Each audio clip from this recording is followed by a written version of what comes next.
From the great halls of their house, there are assembled three who hope to one day be the world's greatest driving heroes. Created from the cosmic legends of the universe comes our team captain, the Vision, Bill Fisher. Their soon-to-be Wonder Woman, Vicki Fisher. Our Captain Marvel and head flight trainee, Jennifer Skripchuk. And our Batman, the master of tools, gadgets, and all things mechanical, our mild-mannered soon-to-be billionaire, Alan Danvers. Their mission, to fight injustice, share what is right and wrong, to get you out of your house and come out racing with them, and serve all mankind. They are the Garage Heroes in Training Team. Welcome to the Garage Heroes in Training Podcast. I'm going to be one of the hosts for this episode. My name is Bill. Who else is hosting? I'm Vicki. You are. Miss Vicki. We have a guest. Yeah. We do. Continuing our judging series.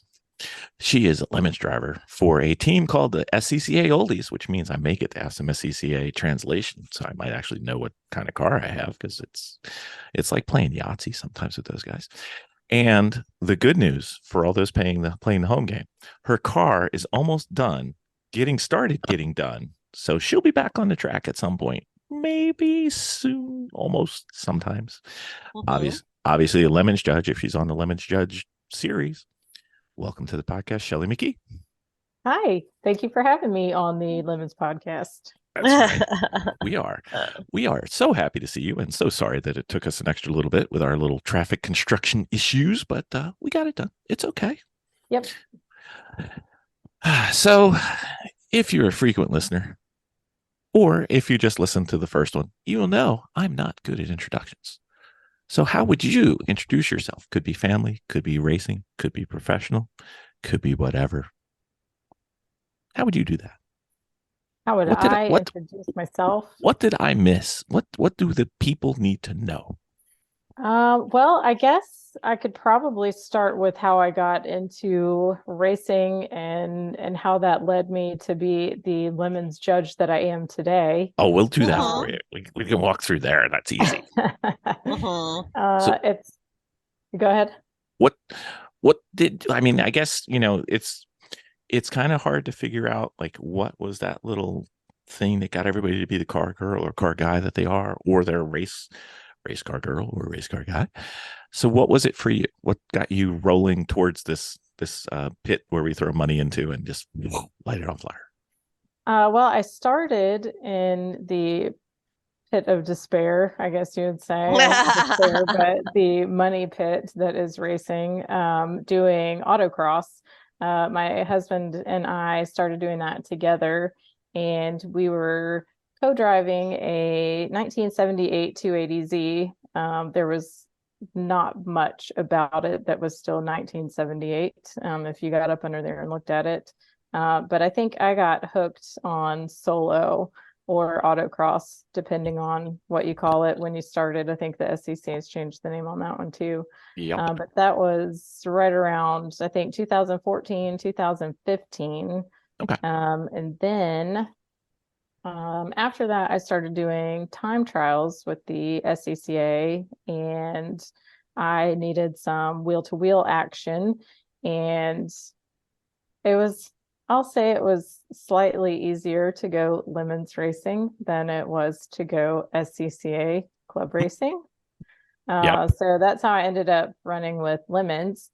And I think when your theme is good and you're just obnoxious enough, but you're still tolerable, that's how you get invited to be a judge. I guess we're not obnoxious in the right way, Miss Vicki. Well, that's fine. I can teach you. We're all we're always in training, as our name implies. Yes, always, forever always. training. Exactly.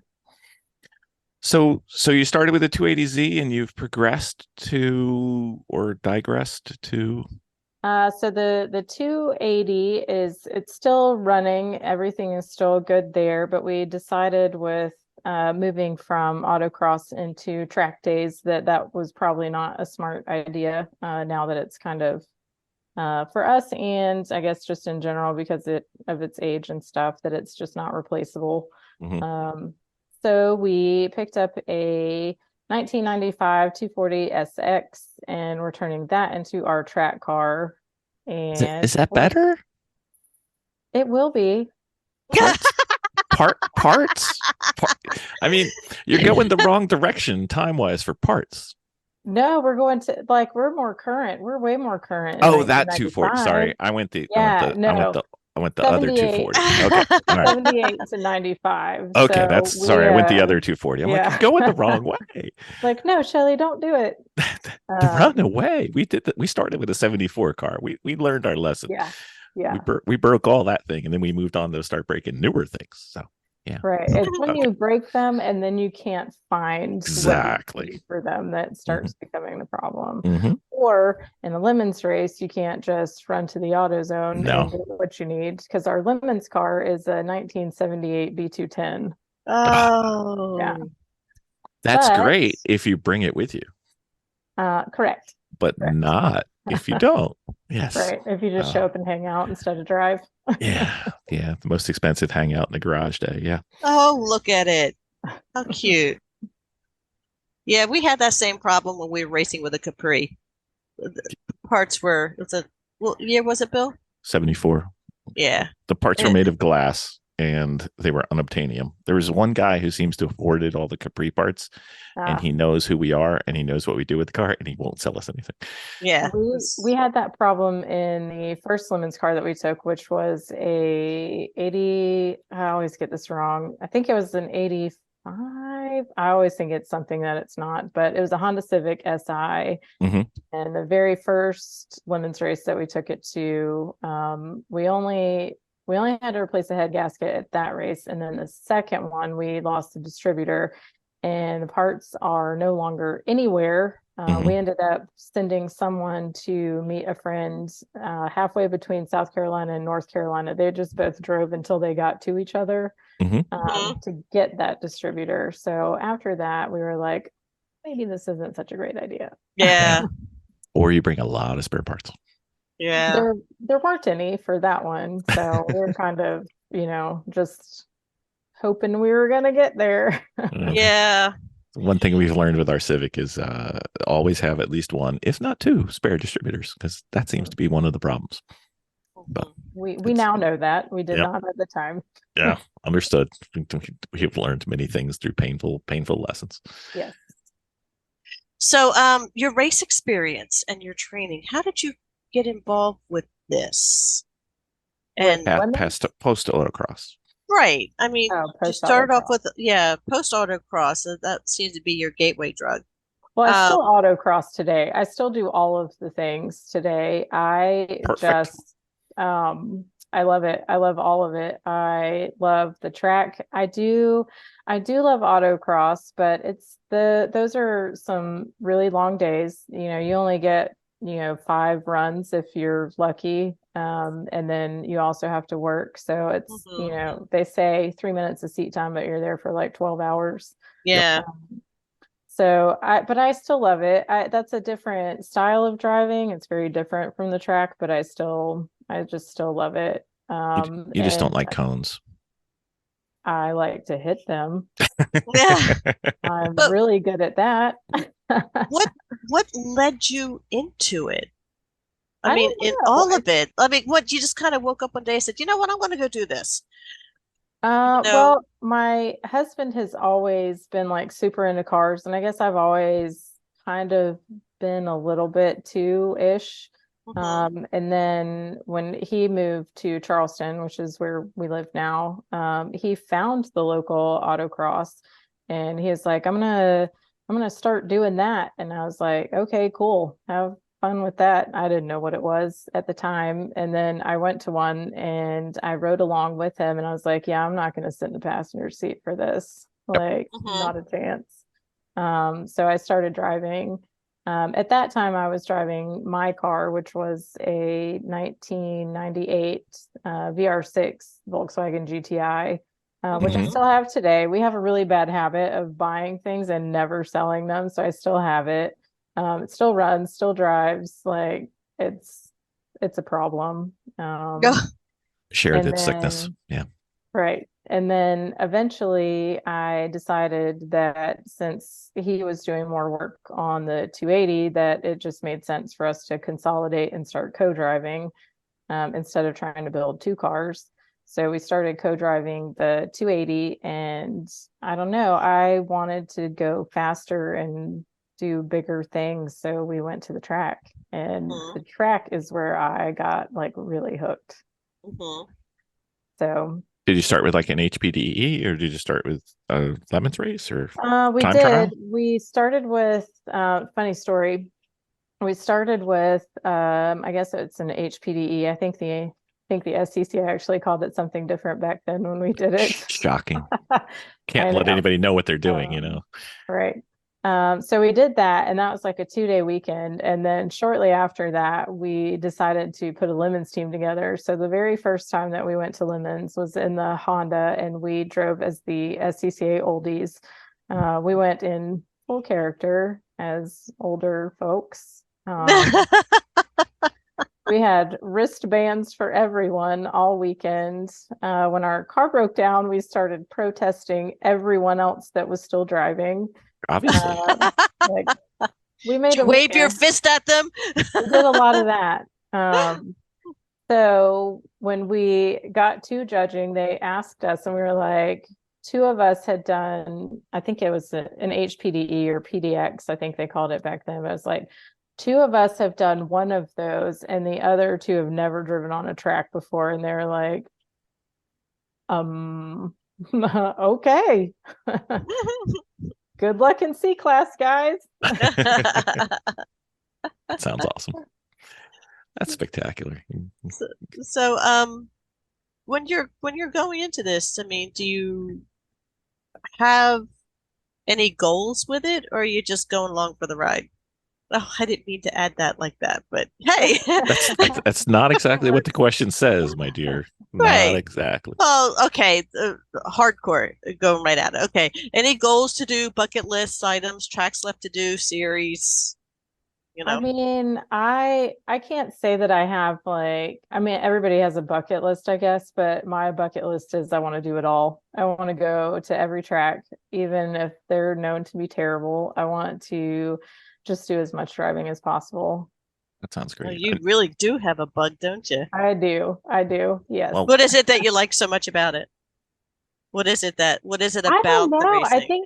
I think it's just so, it's just, this sounds kind of silly, I guess, but it's so different from your day-to-day life, you know, like a lot of people, I work for a government contracting company. I do finance. So I sit at a laptop and do spreadsheets all day.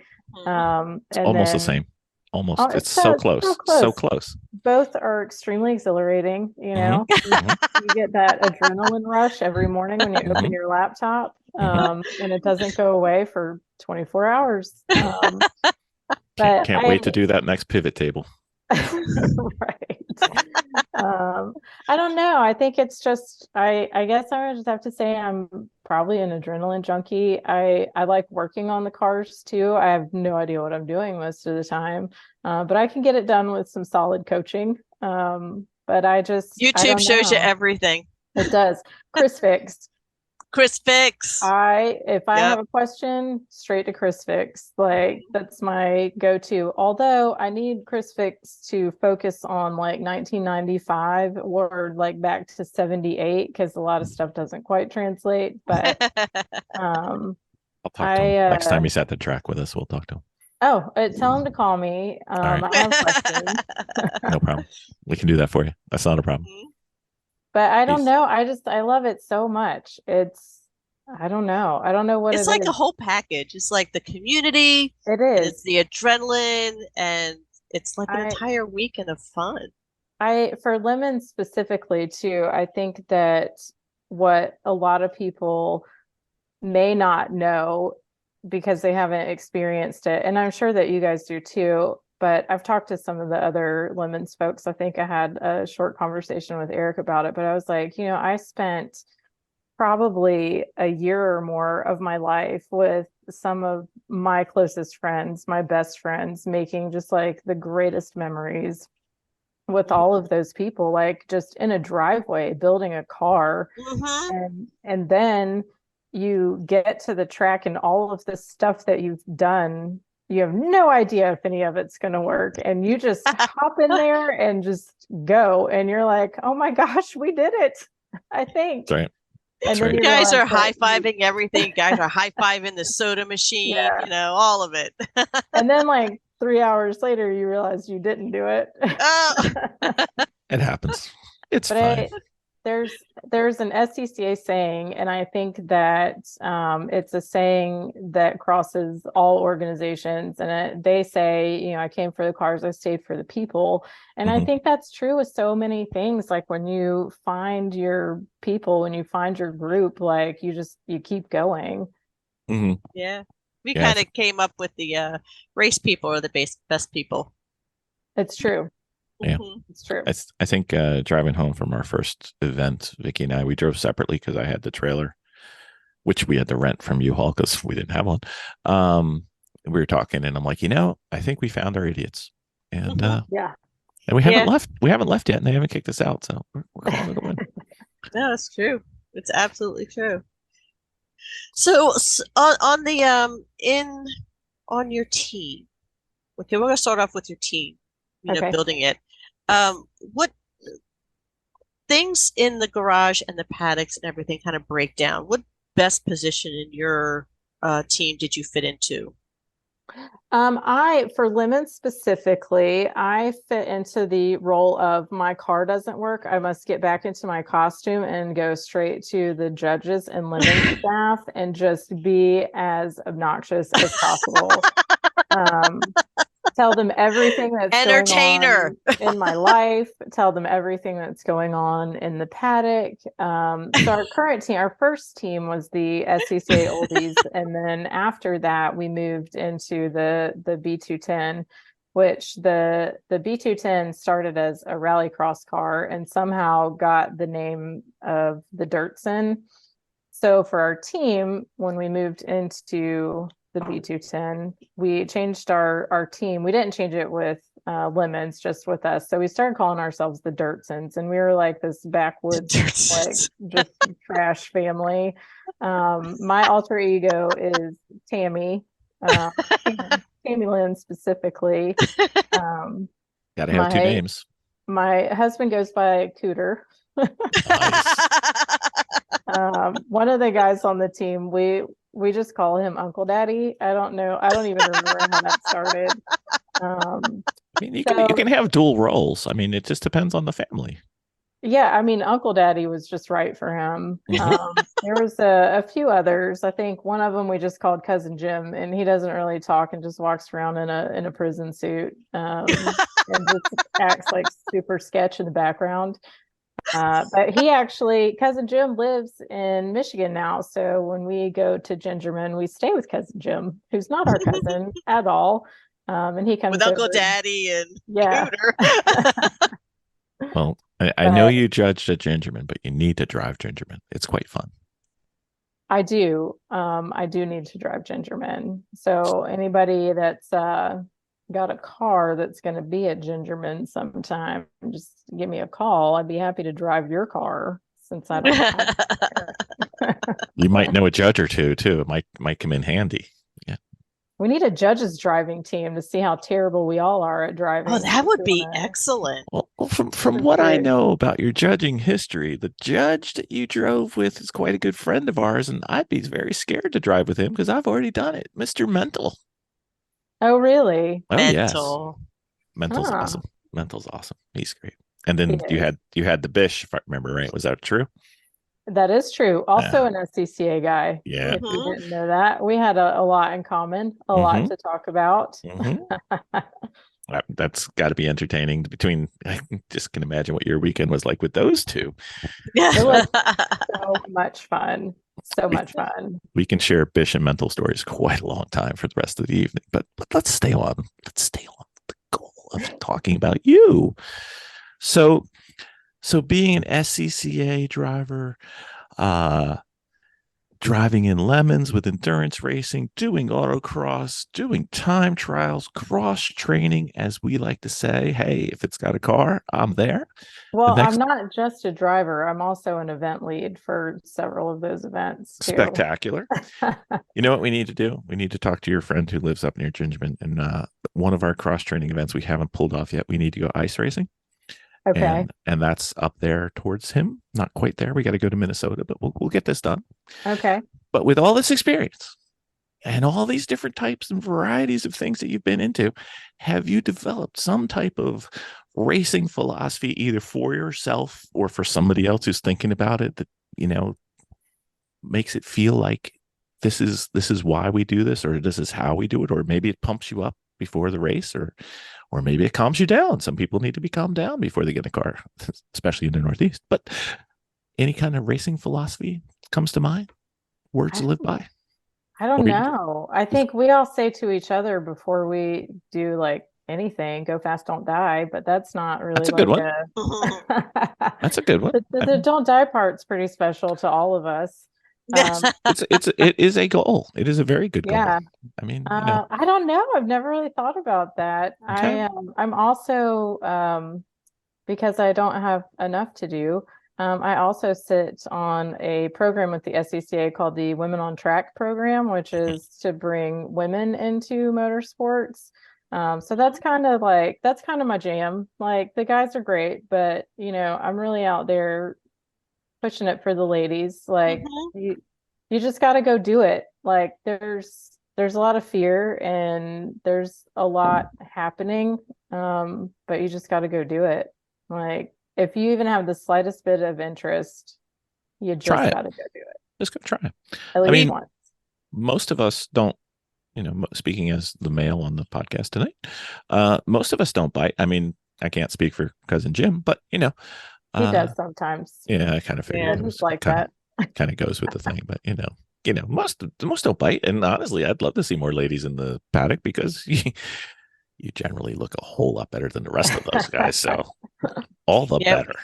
We put in a women's team once a year. Yeah, once a year. That's awesome. Nobody's allowed to touch the car but the girls. Nope. So we have to do all of our own maintenance on it. We have to do all of it. Mm-hmm. So, and it's kind of cool. I get to hold the umbrella in pit lane for them. It's tremendous. I think that's good for you too. Exactly. To be the umbrella boy. Somebody's got to do it. Yeah, we'll grab them when we're really, really stuck. Then we'll go and we'll find some, okay, listen, we're really stuck with our car. We could use a little bit of help, but other than that, everything else has got to be us. But that's just for diagnosis, not for fixing. Yeah. Help us diagnose, and we'll tell us what to do, and then we'll just do the work. Yeah. All right. So before we get to judging, let's talk SCCA, since we've got somebody on the SCCA who actually wrote back to us with an email. I didn't realize that was in the bylaws. I'm sure it's in the rules. Do not talk to Garage Heroes in training. We've only broken down 2 of you so far. So for somebody outside of SCCA just getting into racing, picture this. You have 2 people you're talking to who built their first car in their driveway with no tools, didn't have any tools to start with, had no garage because the house had converted it into, it was a rental, it had converted it into the living room, and did the entire theming in our front yard, which it turned into a rainstorm and we had to tow it out because it was stuck in the mud. So this is how we started. So if we look at SCCA, it looks like somebody took the Yahtzee letters, or no, not Yahtzee, Boggle letters, spun them out, and then our dog is greeting somebody at the front door. Thank you, Zoe. So spun them out, and we have no idea what these names mean. How do we begin to digest or translate and turn what's several hundred pages into our cars are here? How does it make any sense? Or is it just... Well, so the first thing that you need to do is you need to send all of your bottle caps into the SCCA and apply for the decoder ring. I need the decoder ring. We always say we need the Rosetta Stone because it's okay, it's a SCCR for ST69. whatever. Yeah, so I think once you live in that world a little bit, it does get a little easier. But as for road racing specifically, I think that's where it gets really hard for a lot of people because there are so many numbers and letters and all of those things. But I think usually you have to open that book and find like your base class for that car. So there's a base class for every car, like manufactured vehicle. Okay. And then once you find your base class, then you have to start looking at what you've done to that car and then Keep going. figure Just out keep where digging. you go from there. Yes. So pretend that we're not smart. Well, I don't have to pretend because this is the world that I live Yeah. in. Because everybody that tries to start is going to write the organizer and be like, I don't know what to do every time. Yes, Yeah. I know, but they apparently know enough not to write us back. So pretend I'm not smart, and I say, hey, we're going to go do this, and we get up, and we go to the race, and we bring our car, and we have no idea what we're going to race in. Is that going to be acceptable, or are they just going to make more fun of us? I don't think they'd make fun of you. Well, they do now, so I'm just wondering if there there'd be more. are, well, now that they know you, they do. Yeah, I know. Yeah. Sure. Strangers, they don't. They're Exactly. actually, most of the time, I think anybody that's putting on a race that has anybody that's struggling with anything, they are more than willing to talk to you and help you through it. There's a lot. But I think that also the difference is if you're going to do road racing, like wheel to wheel racing with the SCCA, like that I think is a little more difficult for classing and stuff than like time trials and stuff like that. So I think if you just can't figure it out, just go do time trials instead. Okay, because obviously with our deep skills, our mechanical knowledge, and our blazingly fast times, we could care less how we finish. We just want to go out there and have fun. So we have a car, if it's even close, classes up one or down one. I don't know which way you number things. I don't care. I just want to go round and round and round and have a good time with my friends. That would be time trials. Okay. All right. We'll do that. We'll be there. Come race with me. Come to CMP. In November, we're going to do a time trial there. I will be your event lead and I'll class your car for you if you need me to. We have an ambassador, Miss Vicki. Yeah. We'll get you out there. Well, I mean, obviously we cannot pass the offer to return the favor. If you ever want to come Northeast and come race with us anytime, we have cars. We have ladies' weekends. It's up to you. That would be awesome. Have you done time trials? Yes. How fun are they? I like it. It's different than Lemons, obviously, because Lemons is just everybody goes out, everybody comes back at the end of the day, and whoever does it best wins. So time trials, usually you do qualifying sessions and then you get staged in grid, and then it really depends on your skill and comfort level. So they run novice, advanced, and in an intermediate group. So there's different things that are required on track when you, like whatever group you're in, like the novices, they have certain passing zones and you have to do point buys, arm out the window. I think intermediate, they still have passing zones, but there's more of them. And then advanced, I think you can pass pretty much anywhere, but they want you to do point buys just to keep everybody from, getting to wheel ish. So, and then you're really just out there trying to get like your best lap. So everybody kind of, spaces themselves out. And then once the green flag drops, it's, pedal down. Right. So Vicki just dropped out of her first time trial coming up this next weekend. So, well, she's back in HPD land. No, it's okay. So Bill wants me to race the E46 that we had built, and it's a bigger, more performance car. Do it. But now the difference is, well, yeah, of course I'm going to do it. But the thing is like it's different than Lemons because Lemons you expect your car to take a beating and be beat. sometimes. But I don't want to do that to this car. So I want to get experience more so in the car before I actually go on the racetrack with the car. Well, just go run it in novice. The other thing that you can do is run a track night in America with the SCCA. Well, yeah. That's a non-competitive event, and you just go do a few lapping. That's what I want to do. I want to do laps. I just want to do laps with it, but I don't want to go into competition. I want to get comfortable with the car before I go into like AER with it. So, which is where this car is supposed to go. Eventually. You should do track night in America or time trials for sure. Yeah. And you could run in novice. Actually, since my husband and I both drive the same car, sometimes depending on how the schedule is written, one of us will run in advanced and one of us will run in novice. Novice is sometimes the way to go. You got to ask questions and find out how many people are in novice, because I've been out there and had a wide open track by myself and never seen anybody else while I'm out there. That's not a bad I wonder if I could do both. Can I do HPDE and Hunter? You could. You can do everything. I could do anything I want. You can. Why should it be different at the track than it is at home? What's the difference? No, but you're all right. It's an adrenaline rush, I think was what it is. I think anytime you change a car for a long time, this is so stupid. I even feel stupid like telling however many people watch this, probably a lot more. Millions, minus a few. Minus a few. So dumb. So for a very long time, when my husband and I drove the 280Z, I learned how to drive. All of my driving started in that car with no power steering.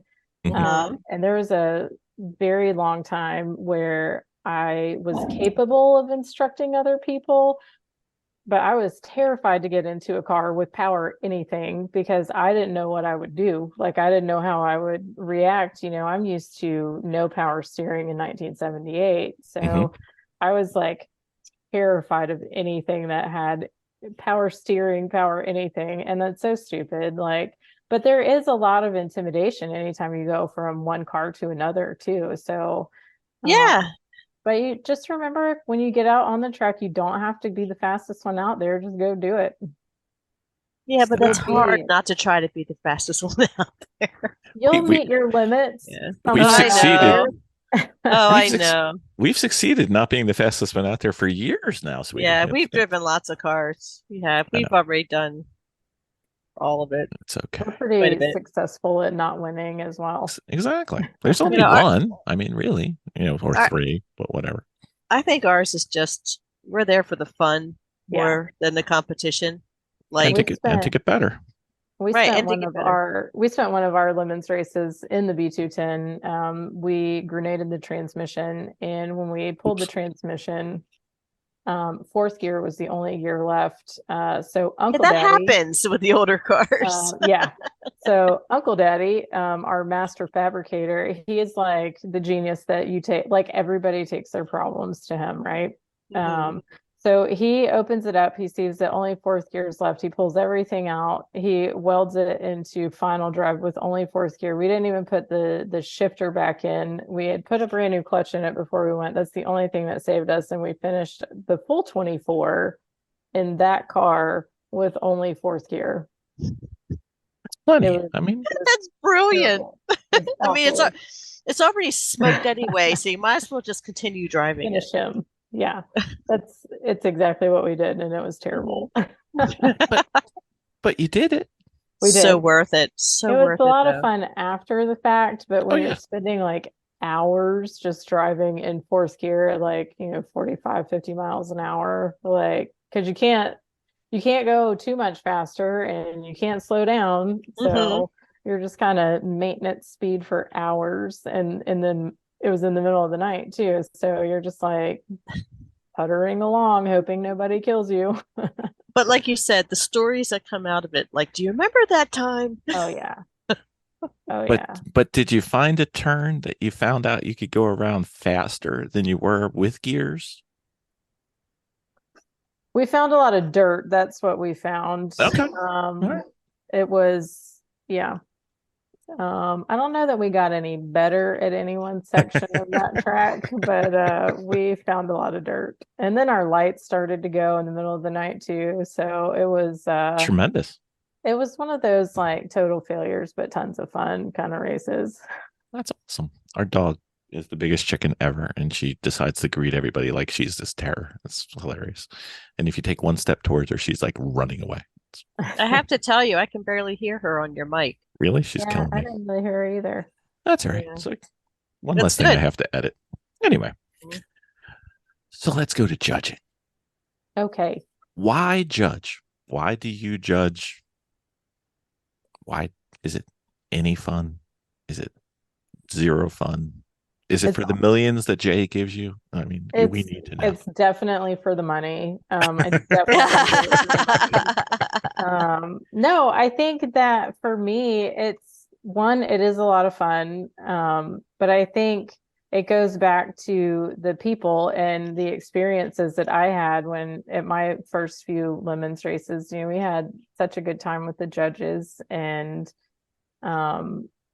you get out there and you kind of pick and play with people, and some play back, some don't. That's okay too. See, But I would it's want to play just with those guys more. It's like you do. if you don't want to You play do. with me, I'm going to be obnoxious about making Right. sure I play with you. Extra, you get all of my attention. But I think a lot of it for me is just, I think that I feel in some way I'm giving people that same experience that I had, and, them spending a year in their driveway and then showing up and have somebody, that's one in BS judging, like just super into what you've done, because people bring so much cool stuff. Mhm. And it's not even just the cars, like the things that they do to the cars, like just some cool stuff that you would never think to do, and somebody did it. So I think that's a lot of it for me. And it's just fun.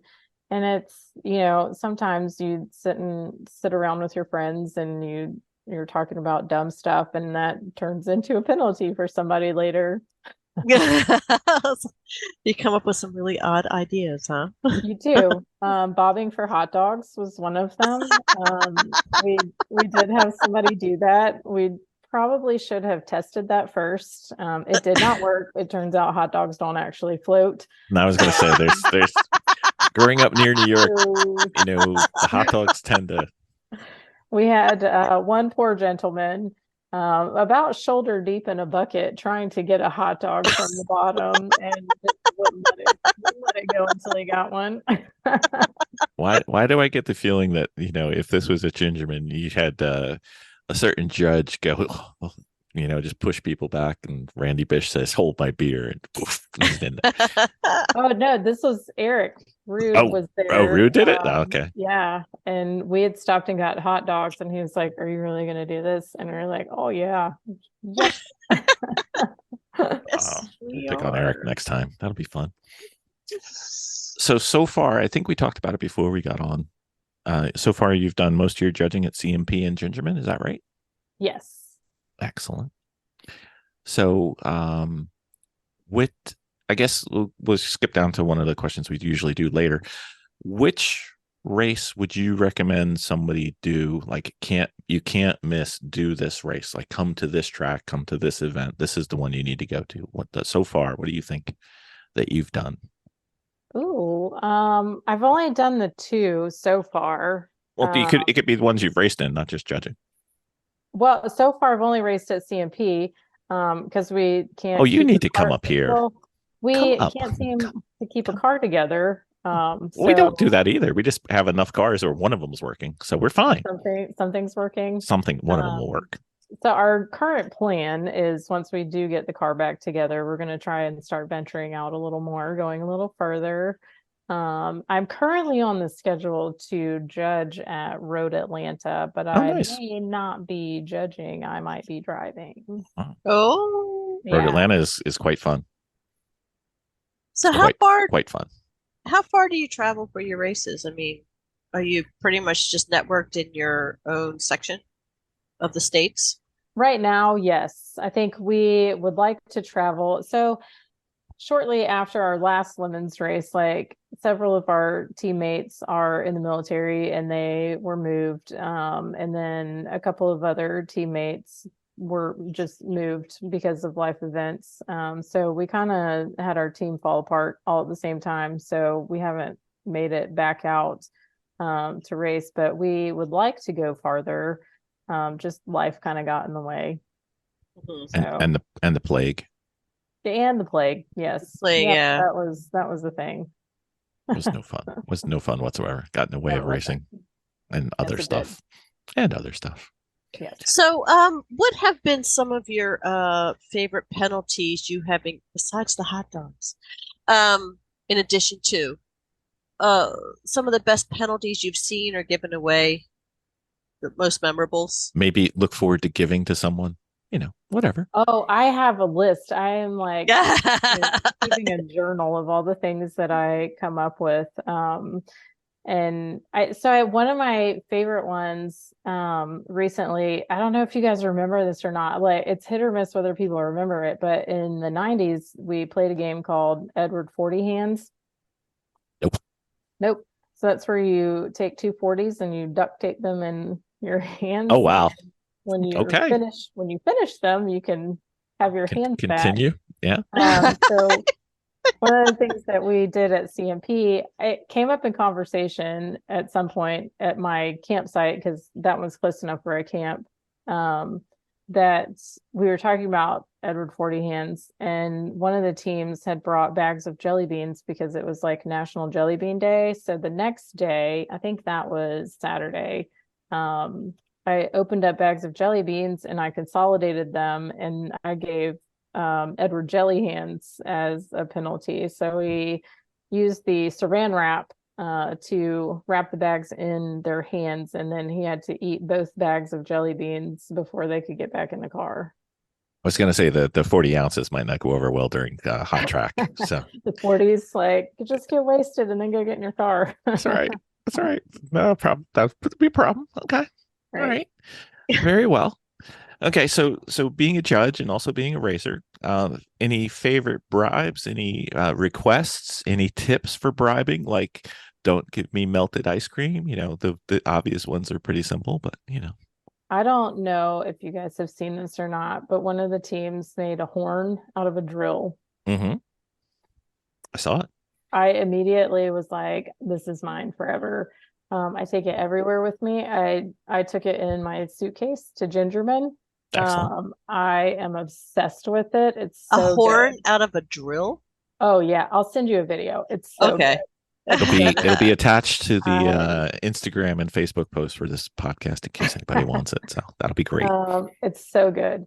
But I think for me, there's a lot of, I know this probably sounds lame, but there's a lot of alcohol that shows up. Mm-hmm.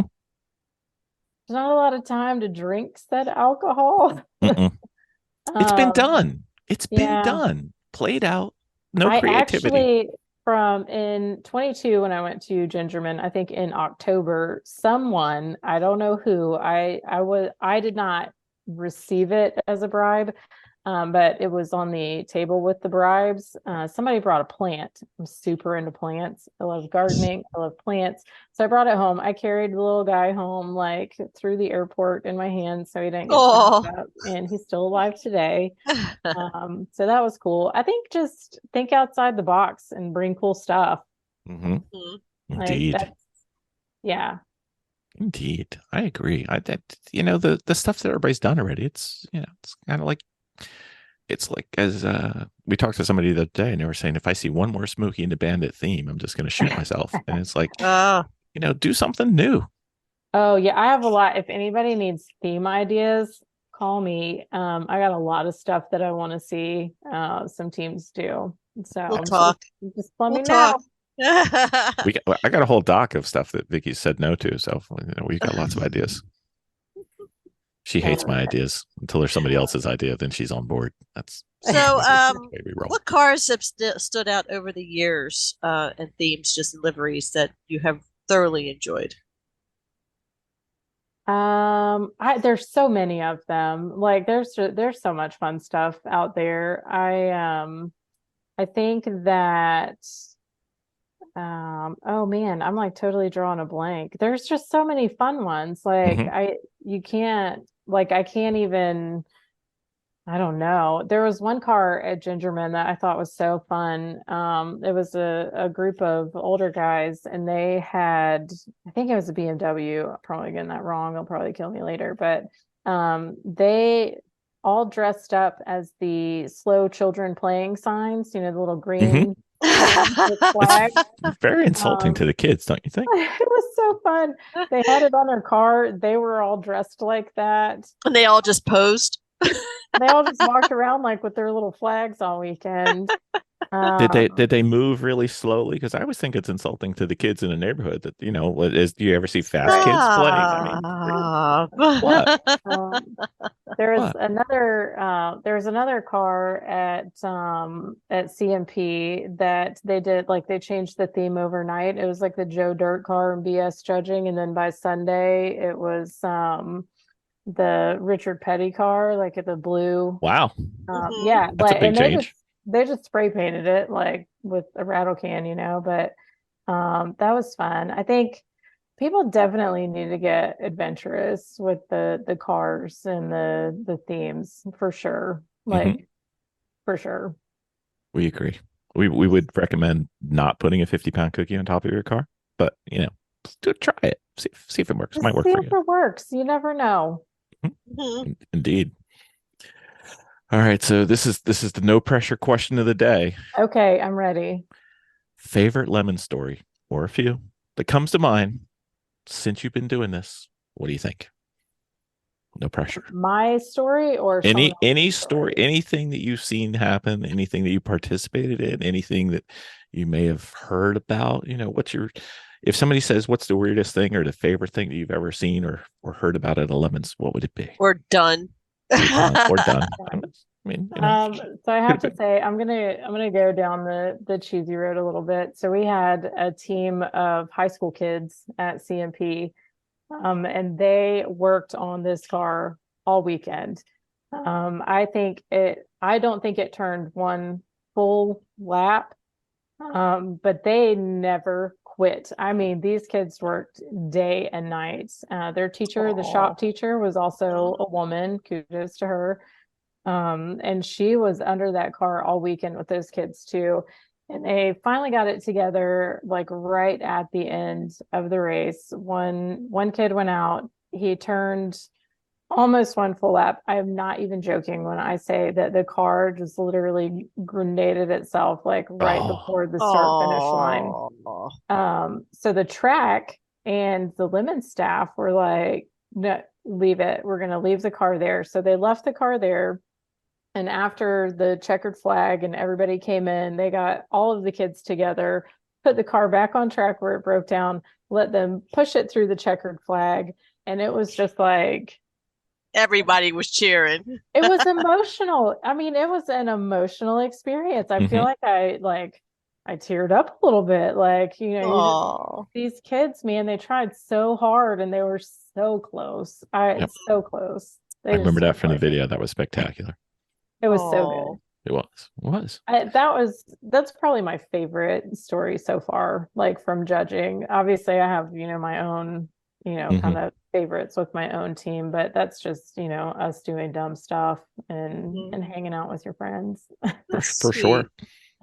So what do you think one of the most misunderstood thing about Lemons is, or SCCA, or just racing in general? I'll separate the two. I don't think that the SCCA is the grumpy old people like everybody says it is. It's a secret car club of America. Even though I kind of bust their chops too and make fun of them, like I am the SCCA. I live it. I love it. I love it enough to volunteer a large portion of my personal life to it. We are all volunteers. So you clearly got to love it. But it's a lot of fun. It's very different than Lemons, obviously. We'd like to joke and say #fun with rules. I think it's actually on our Lemons car. Not fun with cars? Well, they do that too. They like their rules. But I do think that it's just two very different environments, but they're two very specific to their people environments. Mhm. I think Lemons, a lot of, people kind of don't take it seriously, I don't guess, but I think it's fairly serious in that you are providing a racing experience for someone that Right. is the most fun. Like it's the most fun that you can have at a racetrack, I think. Mhm. I love it so much. I think one of the things that people probably don't know is that even though the judges appear to be full of shenanigans and nonsense, we are definitely checking for, people's safety and well-being at the same time.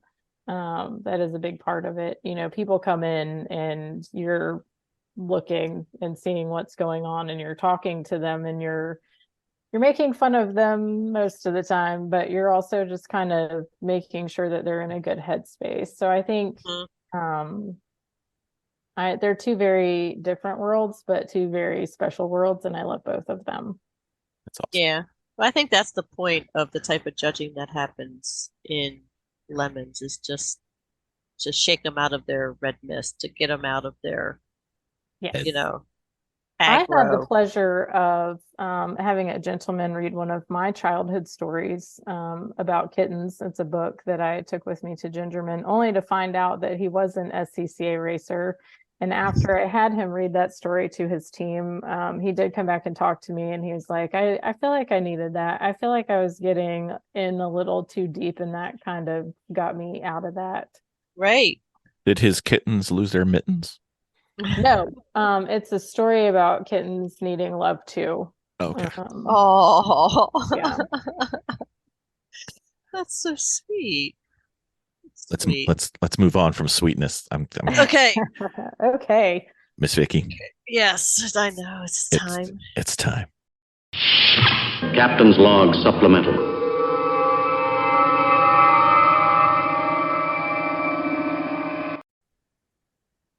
Miss Vicki, we've been racing for a while. Yep. One of the things you've wanted forever and ever was something simple and easy to get the video, because you've not been happy with everything we've tried. Nope. And we've tried a lot. Well, the issue that we've always had was that we always never got around to video. We kept trying, but things kept happening. Even when we did, I can't count the number of times I have GoPro video from Jennifer turning the GoPro on to get out of the car and then turning it off to get into the car and start racing. I mean, we've all done it. That was a problem with the GoPro is because of the positioning, is that we could never really see the on and off button, and the battery was really short. But I think we found a solution. I think we did. I did. So we now have the Sentinel system. Yes. And oh my gosh. Rumored, finally here. I know. And honestly, it was incredible. Just, like, my mind was blown sitting there watching, my sister drive or watch our friends drive in the car. It was really cool. Mm-hmm. We got to have it displayed at the track in the paddock. We were watching it pretty much. Mm-hmm. I will say that the only downside to the Sentinel system is it cuts down on my steps, because I end up staring at the camera. This is true. Instead of walking around the paddock. But I guess I'll get my exercise in another way. So just wait until we get it integrated with the AIM system, and then we have all the telemetry. That'd be fantastic. Right. So right now it shows you can put your logos on it. It determines who's in the car. It has speed, and it has video. And yep, obviously you could put more cameras to it. But what I liked about it the most was that all you have to do is put the box in. And I mean, you can leave it in your car, obviously, but it's ready to go. You know what we had to do with the second race? What? Put in a memory stick. Yeah. The memory stick, yes. And the memory stick. Start the car. That's right. And the video was clear, it was crisp, and it was just amazing that we had that length of time on video. Because normally before we would only have these little pin shots of 15, 20 minutes. Right. Before the battery would die, or it would turn itself off. Or we would forget to turn it off. And we would have just nothing happening. Or turn it or get off on our on and off and have it turn off when we need it on and Yeah, when but we need it off. this was a steady video for hours, and it was really cool. I loved it. I really did. Well, I'm glad you're happy because, Mhm. as with every married couple, when you're happy, I'm happy. And I don't sleep in the tub for, another reason that I didn't even do it, but that's fine. So, all right. So now we're going to use it over and over and over. We got another upcoming Absolutely. race. It'll be fantastic. And they're posting it on our YouTube channel if people want to get bored. It's a great way to fall asleep. You are so self-deprecating. I'm even better when I'm self-deprecating. Deprecating. That too. All right. You do the intro. Okay. So, with zero relation to anything that sounds somewhat similar, everything has lowercase letters. We are going to move on into the Fast and Furious storytime questions, which has nothing to do with any intellectual property or any type of movie that may exist.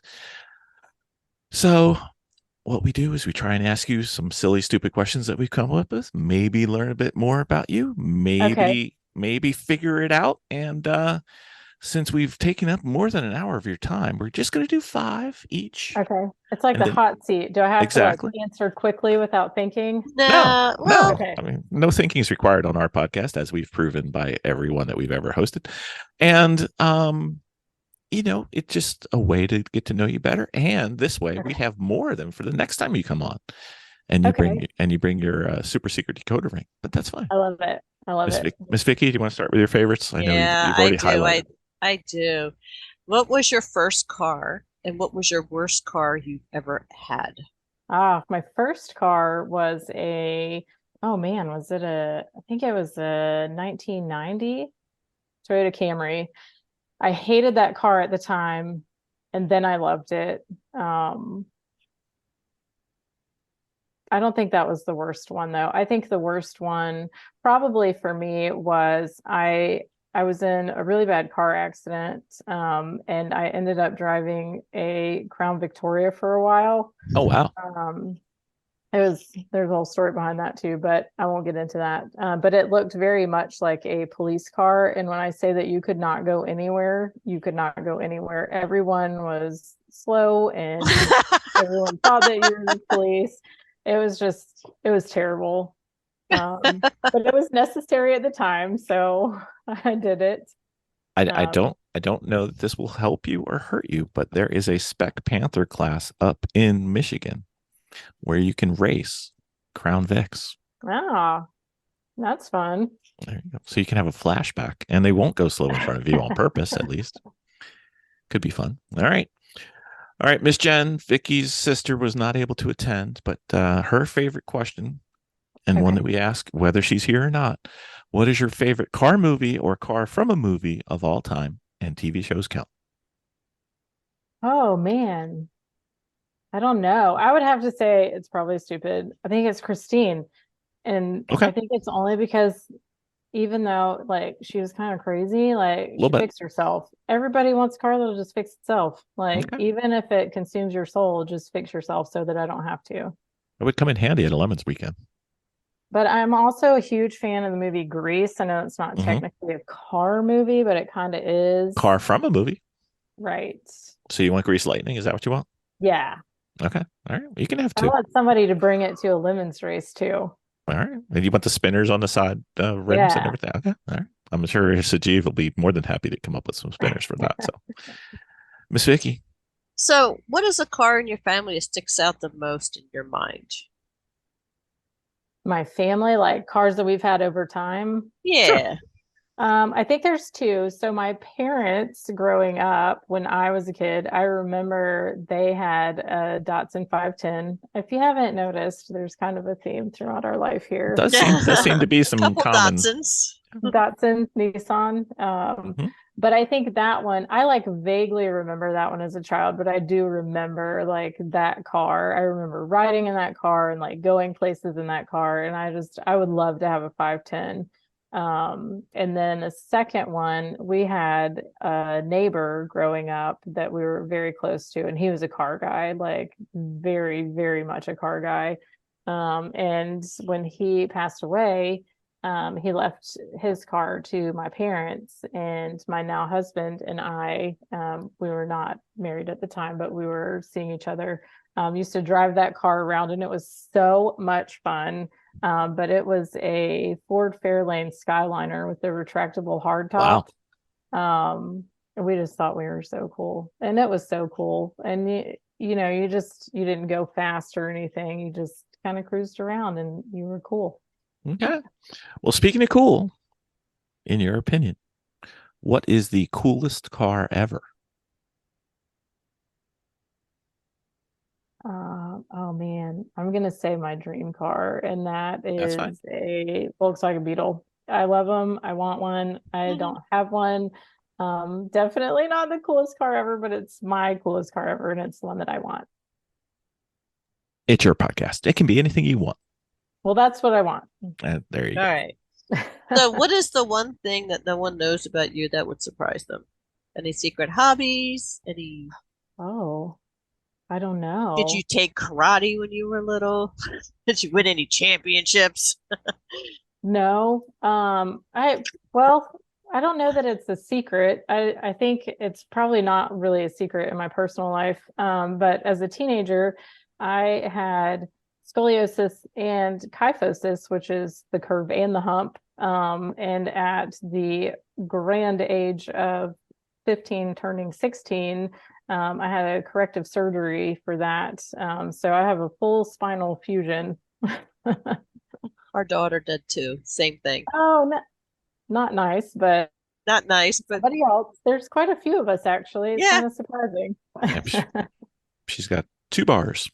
Oh, I just have one. If you ever have any questions, just let me know, because that was a long, long time ago. Yeah. I get you. I get you. All right. So I think I did all the ones that yep, I did. Okay. So I have Vicki's favorite question, which she will kill me every time I ask it. We are going to win a lottery, and we're going to buy a desert island. We're going to build a racetrack. We're going to have a racetrack for asphalt and a racetrack for dirt.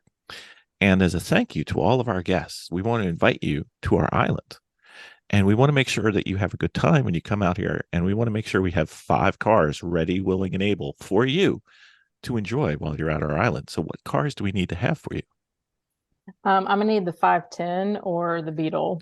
You got 3 more. Oh, I get 5. You get 5. Jennifer went for the taco truck. She did go for the taco truck.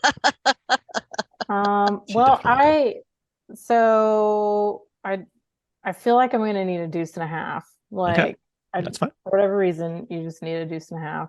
Okay. I don't know. We got 2 more. No, I would say, I mean, if you're winning the lottery, I'm going to need the Newsy, the 400, just a pittance compared to some people have spent millions of dollars on our lottery. So don't feel bad about this. Yeah, don't feel bad. I just need to try that out. Okay. I don't know. I just like old stuff.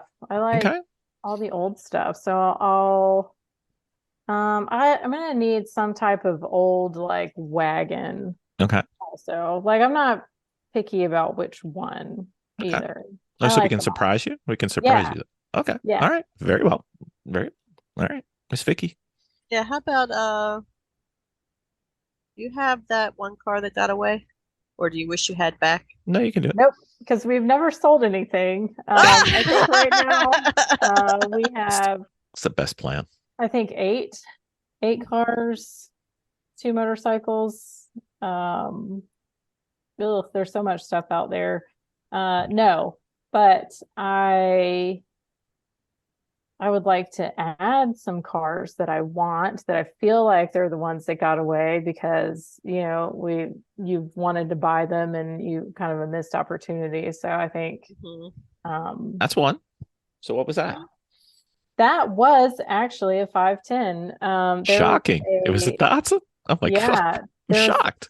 A guy that I worked with, his uncle passed away, and he was like, "You like these Datsun things, don't you?" And I was like, "I do." And he's like, "Well, he's got one at his house. I'll sell it to you." And I was like, "I'll buy it."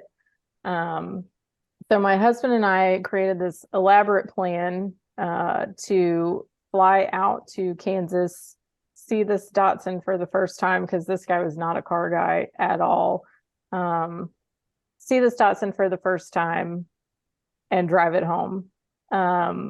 But it was kind of during the pandemic, and like travel plans got messed up and he couldn't get back out there. And when he finally did make it back out there, like 8 months later or something like that, somebody had stolen it. Oh no. Really? Yep. Oh. That sucks. He couldn't even sell it. Nope. All right. What year was it? I don't actually know, because he was so much not a car guy that we didn't know. His uncle was super into cars, so the car had some things done to it. So we weren't exactly what year it was exactly, but it was in the 70s somewhere, the later 70s ish, from what we could tell from the just kind of random pictures that were like, hey, it's a Datsun, do you want it? Yeah. Well, yes, I do. It's the only cars that get made, apparently. In my world, that is true. That's right. I understand. I feel for you. We have, all of us have little predispositions to certain cars. I got you. So, two-parter. What is your race car number and why? And do your cars have names? Oh, this is a good one. You're going to love it. So our race car number for the 280 was 77. Because the original 280 that we had was a 77, and then bad things happened to that one, and we had to dispose of it. And the second one that we got was a 78, but we kept the 77. For the Lemons car, our number is 78 because it's a 78. We're extremely creative with our numbers. I can see how you've got all these liveries in your mind now. So then the 240 is 23, and this is probably our most creative numbering scheme yet. So in Japanese, the numbers 23 are ni and san. And it's also 2023. We're so creative. Wow. But yes, all of our cars have names, and all of your cars are the Datsun. They all have names. So Dottie is the 280. We actually have two, not one, but two Datsun 1600s. One runs, one doesn't. So the one that runs is Roadie, and the B210 is Dirty. Oh man, the 240 doesn't have a name yet. So we have Dottie, Roadie, Dirty. Our RV, we call him Homie. They all have to end with the E for whatever reason. But some of them don't have names yet. We're still working on that. I think the Tahoe, what we tow with, we call that one the Toho. And then my husband's daily driver is Race Truck, because it's a Nissan Frontier and it's an annual, and call it Race Truck. It's a Nissan. I'm so surprised. I was shocked, right? I know. Wow. We would invite you up, but we don't have any Nissans or Datsuns, so it's I fine. mean, I feel like I could branch out in my life at some point. It might be tough. You sure you're not going to twitch or anything before you get in? As long as it's not front wheel drive. Front wheel drive is not my. Not your jam. No. We got some of those too. That's fine. We got both. I'm not good at it, even though I want to be. Yeah. It's okay. Good. So, let me see. What is your most memorable car breakdown on road or track? I think it's probably when we just blew out that transmission. I don't know that we've had anything that was like a glorious explosion of any kind. Completely catastrophic, huh? But that one like totally took us down. I think that was the first time that we were like, wow, what are we going to do now? Because we weren't sure what we were going to do. Like no transmission, like you're not going to go find something that hooks up to a B210 because it still had the original motor in it.